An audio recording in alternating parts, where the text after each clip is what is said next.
want to read the precise definition of genocide. It makes a difference whether you use the word with knowledge or whether you just use the word as a cliche. All right. William Patterson, in the book that was written by some African Americans, All right. We Charge Genocide. It was a petition to the United Nations for relief from a crime of the United States government against Negro people, published by international publishers here in New York. Book has a publication date of 1971. I don't know if you know, I think people like Asa Davis and a whole bunch of other people brought this petition of genocide. They charge genocide. But in order to charge genocide, you have to define what genocide is. All right. And here's what the United Nations Charter says. The General Assembly of the United Nations adopted something that they called the Genocide Convention. All right. On December 9th, 1948. Article 2 of that convention defines genocide as any one of the following acts. All right. Committed with the intent to destroy, All right. in whole or in part, a national, ethnic, racial, or religious group as such. Right. To the attempt to destroy in whole or in part a national, racial, or ethnic group as such. All right. The attempt to destroy a community, in other words, All right. by one of the following methods. All right. A, killing members of the group. All right. Constitutes the genocide that most of us are familiar with. All right. B, it is also genocide to cause serious bodily or mental harm All right. to members of the group. All right. That's genocide. All right. Just causing distress, mental distress to members of a group. All right. And 3, deliberately inflicting on the group conditions calculated to bring about its physical destruction in whole or in part. That means not killing, but creating the conditions that lead to death. All right. That's also genocide. All right. And then D, imposing measures intended to prevent births within a group is genocide. And then 5th, forcibly transferring the children from one group to members of another group. All right. Is genocide. All right. That's the UN Charter. That's the UN Convention, I'm sorry. All right. Now, the man who thought up this word, at least the one who was given credit for it, is a man named Raphael Lemkin. All right. He clarified it even more. And he said, genocide can be affected by physical, political, social, cultural, biological, economic, religious, or moral oppression. Any one of those. Right. I'd like to have you think specifically about culture. The cultural oppression of a people is genocide. All right. See, there was a wonderful book written by Dr. Yusuf Ben Yakin called Cultural Genocide and the Black and African Studies Curriculum. A lot of people ask, why you put a word like that in a title of a book like that? All right. Why wouldn't genocide have more to do with armed struggle? There you go. The total genocide is armed struggle. There you go. All right. And our people haven't gotten it yet. All right. There you go. And so when I say suicide, or actually genocide, of course, physical is important, but so is cultural. And then it can be direct or it can be indirect.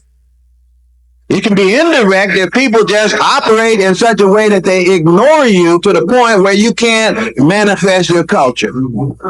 It can be direct if people calculate and design to prevent you from practicing your culture.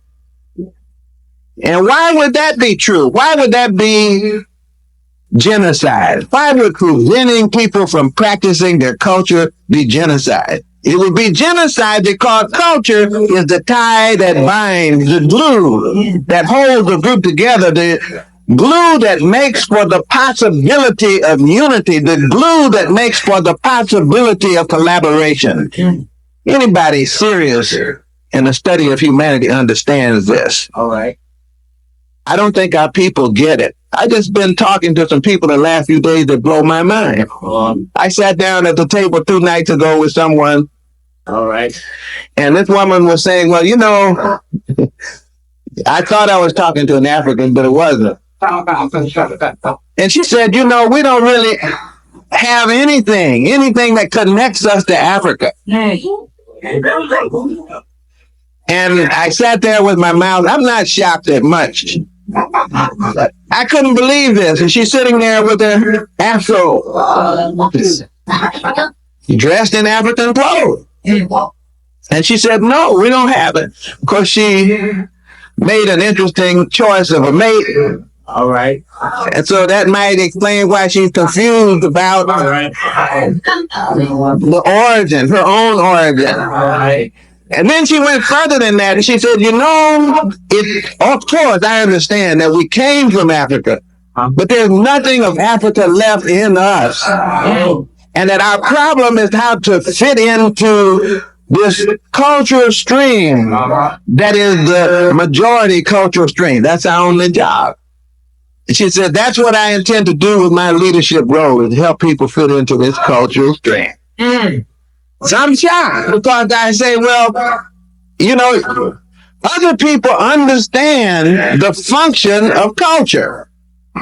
And so many of us have forgotten it.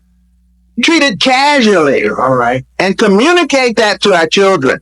Uh-huh. I think the last time I was up here, I probably mentioned the book Tribes by Kotkin. It's very clear. All right. According to Kotkin, that 3 things account for the power of global groups that rule the world. Ethnic identity is strong. All right. That produces the possibility for trust, which then produces the possibility for collaboration. All right. They have a global sense of themselves. Right. And they have a passionate commitment to technology. All right. And these things, with the cultural bond, allows the group to function even when it crosses national boundaries. All right. So that they're global, not local. All right. And we have evolved to the point that so many of our people are local people in a global world and have no knowledge and understanding of a connectedness to anyone outside the local community. Don't understand. No. Don't see it. And you know what's pitiful? When we were over in Ghana this last summer, is the same kind of thinking is growing on the continent itself. Growing on the continent as alien ideologies compete for the minds of people. When a young man stands up on a bus and says that he was talking to a priest and then he was talking to a fetish priest. I said, who is the fetish priest? He said, you know, the fetish priest. I said, wait a minute, I don't understand.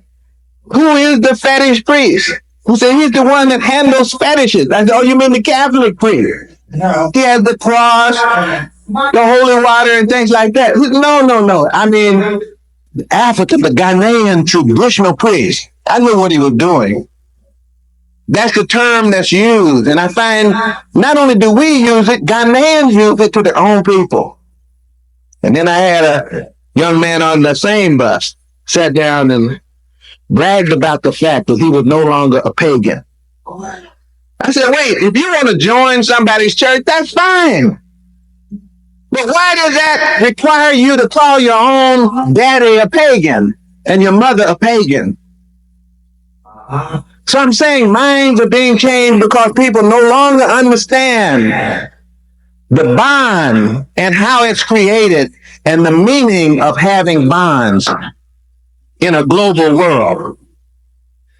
So we haven't understood it. So we become ripe for genocide. And so how does the genocide occur? How does the genocide of African people occur? It's very simple. But I don't think our people really at the mass level understand this. I know we understand it here, that's why we're here. But I'm just saying, we have not gotten this message out to the masses. They don't understand it. For example, the genocide occurs when someone else can define who you are. Richard B. Moore, in the wonderful book that he wrote, The Name Negro, Its Origin and Evil Use. A lot of people have grown into the name Negro and can't give it up now. A lot of people grew into the word colored and can't give it up now. And what else would you grow into that you can't give up now? Because there are those who are naming us now and naming our children, and we're not objecting to it. Right. Raphael Powell, in the book, The Human Side of a People and Its Right Name. We're talking about people here in New York who met in committees because this name thing was so serious. Richard B. Moore chaired a committee of Africans to sit down and think about this name thing. Dr. Clark was on that committee. John Henry Clark was on that committee. They wrote to the New York Times, and they said to the New York Times, don't call us Negroes, don't call us colored, refer to us as African people. Put us back into the stream of history. And the New York Times wrote back and said, we will not permit you to tell us how to name you. Get the book. The letter from the New York Times back to the committee is in the book. The name Negro, its origin, evil use.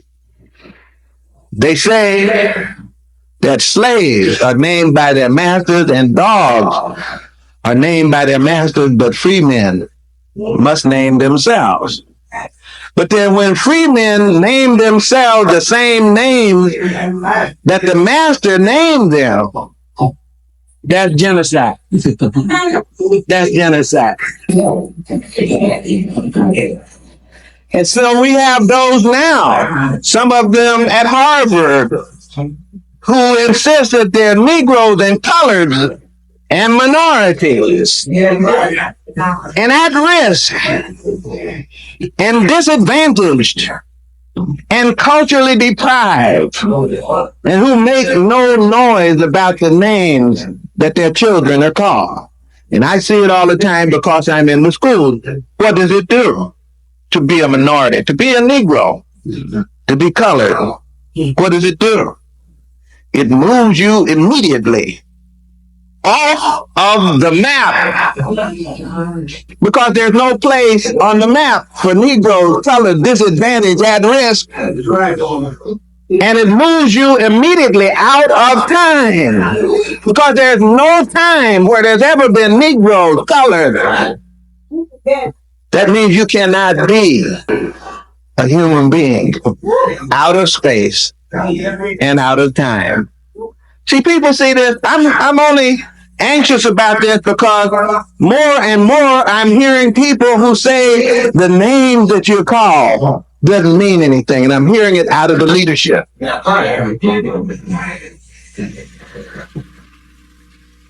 So to destroy community bonds, and I just read to you the definition of genocide as cultural, bonded community, the destruction of a community. To destroy those bonds is genocide.